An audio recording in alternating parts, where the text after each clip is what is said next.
Olá pessoal, tudo bem? Sou Marco Poleto, consultor de marketing médico. Tudo bem?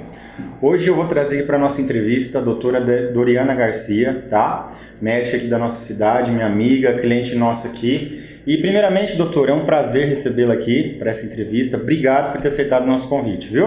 Marco, o prazer é todo meu, já trabalho com vocês há algum tempo e só tenho elogios da equipe e da sua parte. Não, obrigado. Eu sou Doriana Garcia, nasci em Jales, e desde 2003 eu me mudei de volta para atuar como médica ginecologista obstétrica na cidade. 2003? 2003, Ah, 17 legal. anos agora em fevereiro. Nossa, tá bastante tempo, né? Muito Que tempo. legal, né? Ô, doutor, e o que nós vamos falar hoje? Que tema específico nós vamos abordar para a mulherada aí? Vamos lá. Primeiramente, antes de abordarmos um assunto, Tá. eu gostaria de fazer Ontem eu estava dando uma pesquisada Certo. sobre a expectativa de vida da mulher brasileira. Lógico que varia muito de cidade, de regiões, mas normalmente hoje o IBGE diz que as mulheres nascidas em 2019 terão uma expectativa de vida de 80 anos e os homens de 73. Por que isso aí, doutor? Por que isso? Eu com medo. É porque existe a parte tanto genética, a parte hormonal, Correto. e a parte sociocultural e econômica que muitas vezes leva o homem a ter um pouquinho mais de expectativa de vida menor. Então, a mulher, geneticamente falando, ela tem 2 cromossomos XX. E o cromossomo X, ele dá uma certa vantagem em relação à sobrevida da mulher. Ele faz coisas melhores para a mulher do que o cromossomo Y. Então, se a mulher perdeu o cromossomo X, ela tem um outro X para... Tem aquela segurança ali, né? Exatamente, Entendi. uma reserva. Legal. O homem, ele perdeu o cromossomo X. Então, os genes que tem ali dentro vão desaparecer e o cromossomo Y não é um cromossomo tão bom. Entendi. Então, além disso, nós temos a parte hormonal. O estrogênio, que é o hormônio feminino, ele age de uma forma melhor, garantindo para a mulher muitas vantagens em relação à testosterona. Correto. E até que existia uma tribo que eles castravam os homens, eles tiravam o testículo, eram os eunucos, Certo. e eles viviam até 100 anos. E aqueles que tinham testículo até 59, 60 anos. É algo comprovado mesmo. Comprovado, são Entendi. estudos que tem. Não sei dizer a fonte correta, mas Entendi. agora, quanto à parte socioeconômica, cultural, é que o homem geralmente ele bebe mais, ele fuma mais, ele trabalha em áreas e às vezes profissões que o expõem mais a riscos, acidentes automobilísticos, o homem geralmente ele é mais atirado, ele corre mais. Então, tudo isso pode fazer com que os homens vivam menos que as mulheres. A tendência é chegarem até a mesma idade com o passar dos anos, porque muitas coisas vão se modernizando. Mas, normalmente... A mulher está com essa vantagem. Ó, ótima dica para vocês aí, mulherada. Nós já começamos com uma boa notícia, né? Então, e agora? O que vem aí por aí? Por exemplo, eu gostaria de falar, já que nós vamos chegar a uma idade realmente mais avançada, Certo. falar um pouquinho sobre uma fase da vida da mulher que é a chamada climatério. Climatério, correto. O climatério hoje ele é muito confundido, apenas a palavra, com menopausa. Então confunde-se, a mulher chega e fala, estou na menopausa. Na verdade ela está no climatério e seria pré-menopausa ou pós-menopausa. A menopausa é a última menstruação da mulher. Correto. Menarca é a primeira, menopausa é a última. Então esse climatério não é menopausa. Não tem nada a ver com isso. Pode ter um climatério, exatamente, que seria o início de uma falência ovariana. O ovário, nós nascemos, as mulheres nascem com o número X de óvulos, e durante a vida dela, ela vai recrutando isso para poder menstruar ou engravidar. E no caso, a partir dos 35 anos, começa a haver uma diminuição desses folículos, né, desses óvulos, e elas passam então a entrar num quadro de falência ovariana. Correto. E aí é que vão surgir os efeitos, os sinais, os sintomas, que vão culminar com a última menstruação, que seria a menopausa. Nossa, interessante. Eu sempre achei que era a mesma coisa isso daí. É uma dúvida que o pessoal sempre tá falando aí, né? Bom, mas, doutora, quais são esses sintomas desse tal de climatério? O que a mulher sente, os primeiros sinais? O que acontece nessa fase? Nós falamos como uma síndrome climatérica. Síndrome é um conjunto de sinais e sintomas. Então, se associa. O principal que a mulher percebe, geralmente são os fogachos. A gente fala de ondas de calor, porque ele vem em ondas mesmo. ela está bem, de repente ela sente um calor, como se fosse um fogo, daí o nome fogacho, e faz com que ela fique vermelha, às vezes algumas transpiram, e aí depois ele passa. Então muitas falam assim, nossa, meu marido não suporta mais, à noite ele liga o ar, desliga o ar, liga o ventilador, desliga o ventilador, e passa a noite inteira assim, e não resolve de uma hora para outra, né? Então esse é o primeiro sinal que ela percebe realmente. Mas aí vem os sintomas. Ela começa a ter alteração no ciclo menstrual, muitas menstruam muito, outras menstruam pouco. Passam a ter insônia, cansaço, mal-estar físico, ressecamento vaginal, diminuição da libido, que seria a vontade de ter relação sexual. Tudo isso é um conjunto realmente e que vai determinar para nós, especialistas, o momento correto de fazer uma dosagem hormonal, de pedir alguns outros exames complementares para poder fechar o diagnóstico. Isso geralmente é confundido com alguma outra coisa? Existe alguma doença que tem sintomas similares que levam a pessoa, mas o que eu tenho? Eu não sei, como é que funciona? A tireoide geralmente pode levar a isso. Então há casos de hipo ou hipertireoidismo que podem causar cansaço, sonolência, mal-estar, ganho de peso.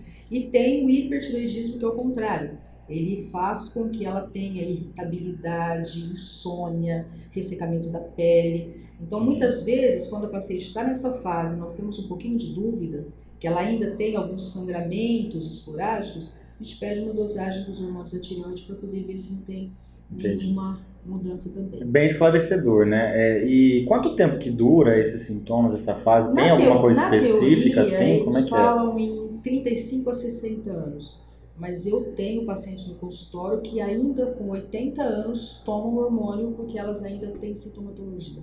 Se para, ou elas ficam deprimidas, ou ela pode ficar às vezes com insônia, irritada, com calor. Nossa, dura todo esse tempo, dos 35, nossa senhora, mulher sofre, né? A gente brinca que até 15 dias depois da morte, cuidado.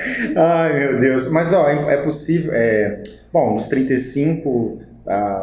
eu sei que engravidar geralmente é um pouco antes, mas tem as exceções.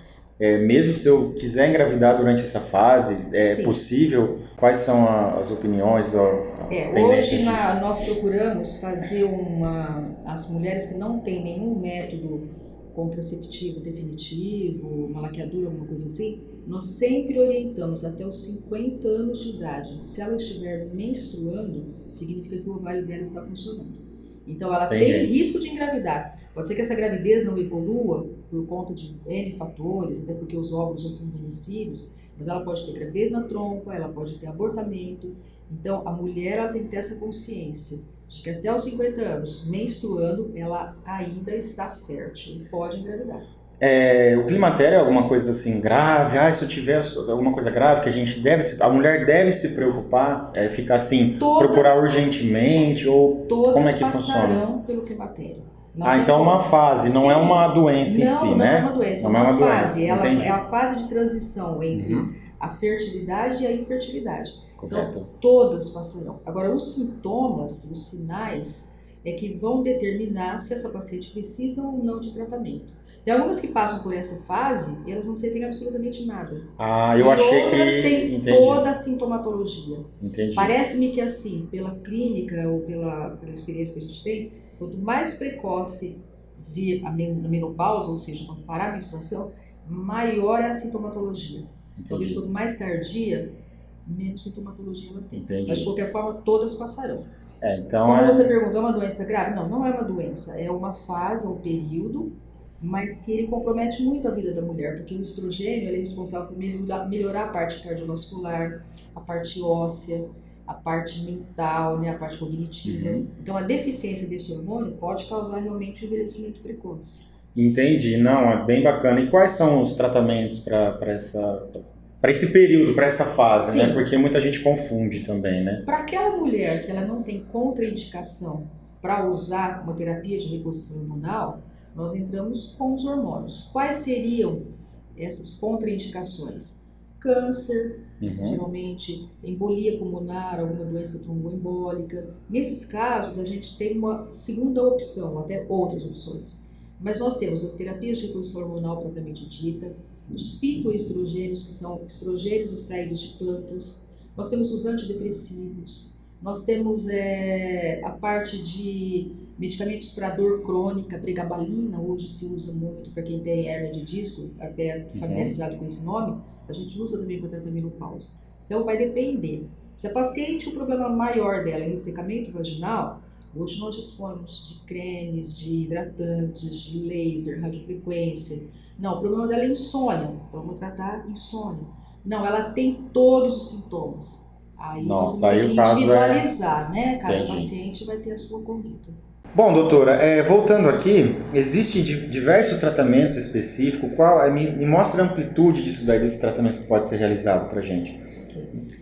Além da terapia de reposição hormonal, o que se hoje preconiza muito para o tratamento da menopausa ou dos sintomas do climatério propriamente dito, seria a parte de atividade física, mudança de hábitos e uma cabeça mais tranquila, vamos dizer assim, a parte emocional mais estável, que não é fácil hoje nos dias de hoje. Então, muitas têm essas queixas e que elas precisam de um tratamento e mesmo que você ofereça, eu vou te passar uma reposição hormonal, um estrogênio, que seria um hormônio. Não, eu tenho medo porque a minha tia teve câncer de mama.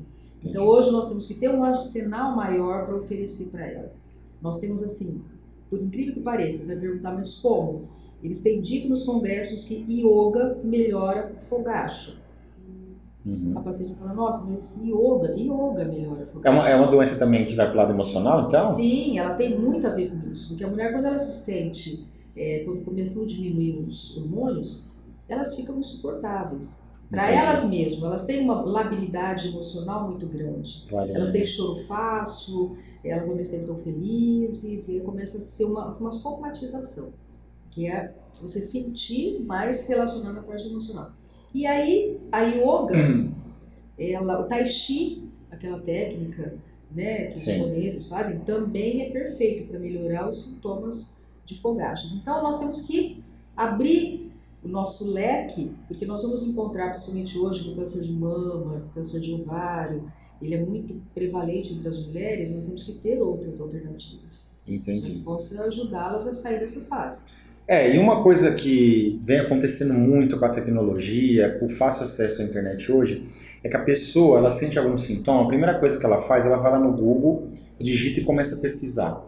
E como geralmente é muita coisa que aparece, a pessoa, eu tenho isso, eu tenho aquilo, começa a ficar aquela bola de neve com medo. E realmente, às vezes a pessoa a mulher não tem quase nada, mas ela está se autodiagnosticando na internet. O que a senhora fala disso? Existem mulheres que vão lá na clínica que já... doutor, eu pesquisei no Google, eu vi isso, aquilo. Acho que é um caso comum hoje em dia, né?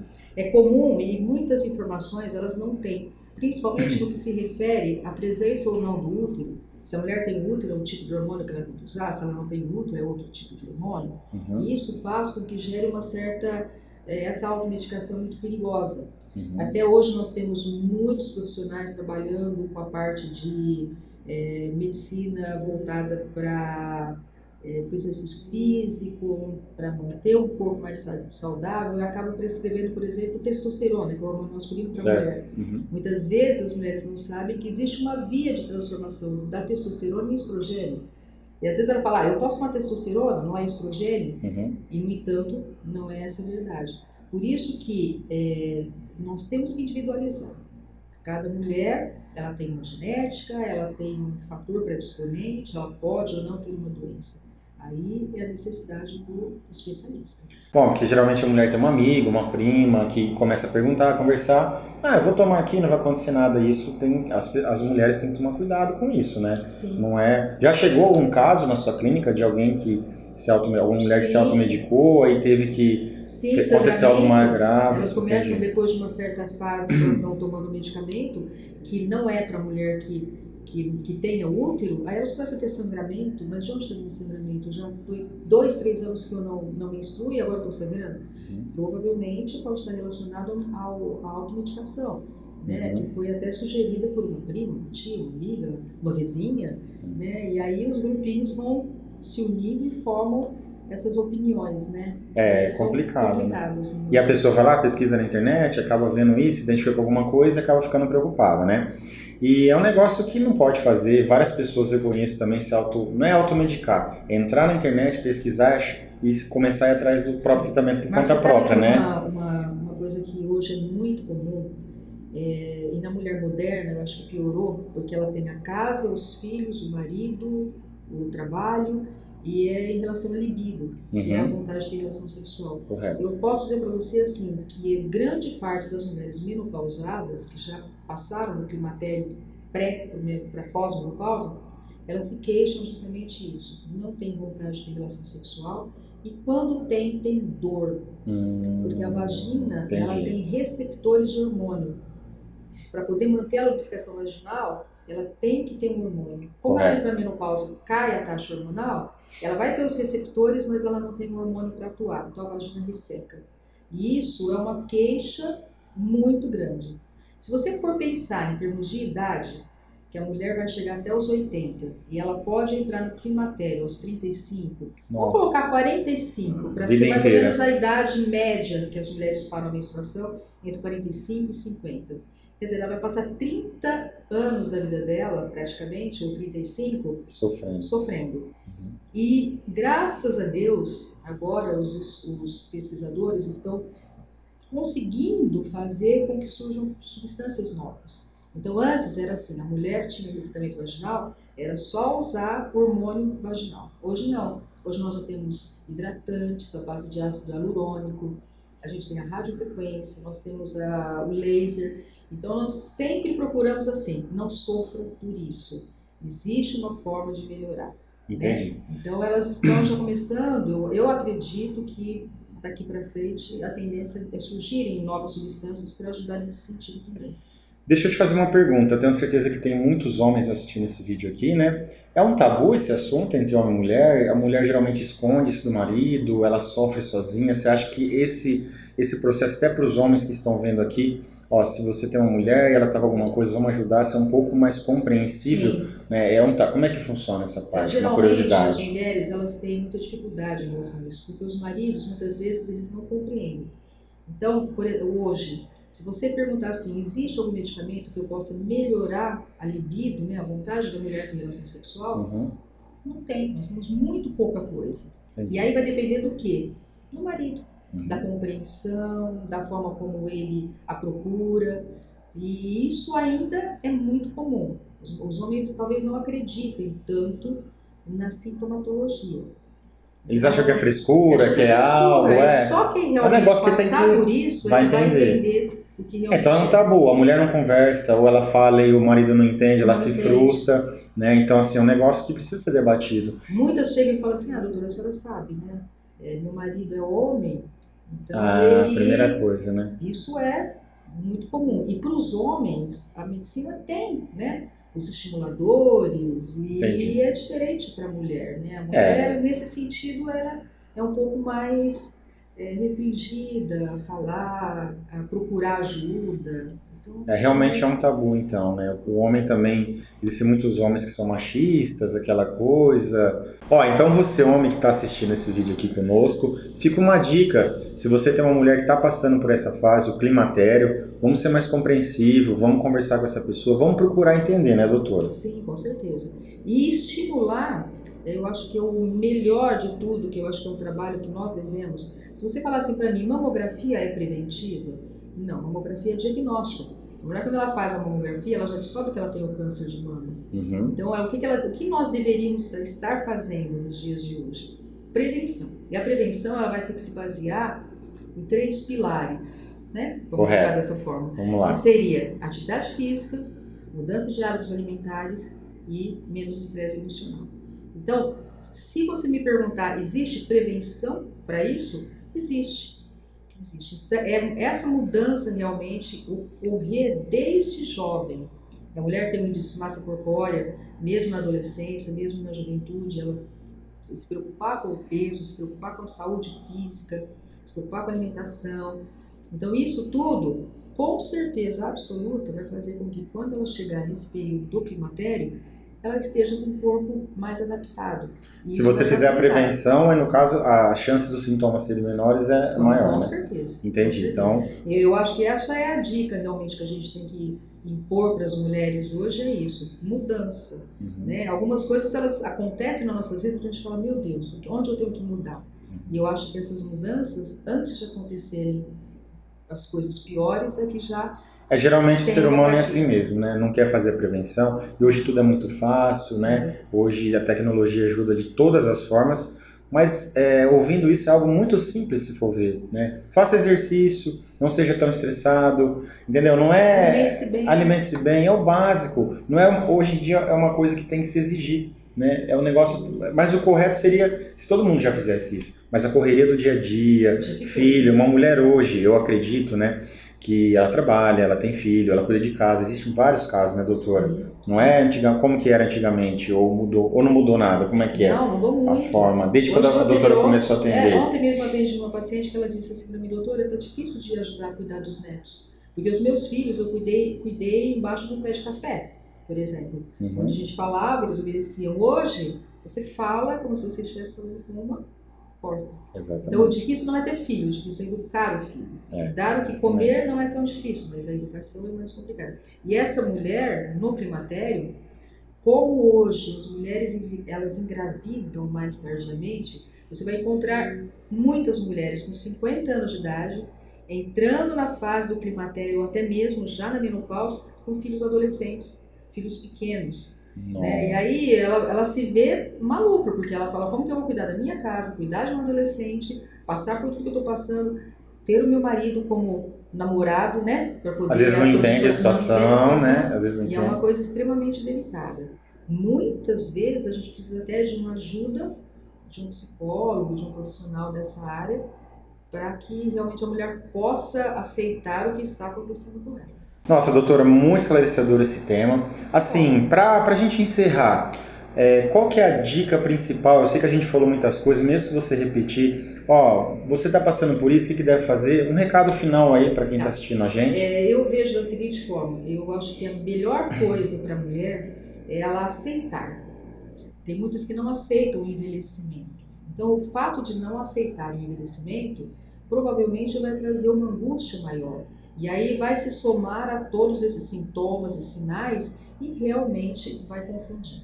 Então, aceitar, saber que isso vai acontecer, igual você me perguntou, é uma doença? Não é uma doença, Entendi. Mas as mulheres todas terão ou passarão por essa fase. Aceitar que essa fase virá e trabalhar da melhor maneira possível para não ter esses sintomas. Né? Eu acho que isso é o mais legal. Nossa, muito legal, pessoal. Doutora, obrigado por ter vindo aqui participar da entrevista. Eu acho que foi um assunto bem esclarecedor. E, pessoal, vocês que estão assistindo o nosso vídeo, não deixem de seguir as nossas redes sociais, Instagram, YouTube, Facebook. Também segue o da doutora Doriana, tá? Instagram, Facebook. Ela tem um conteúdo de altíssimo nível nas redes sociais dela. E muito obrigado.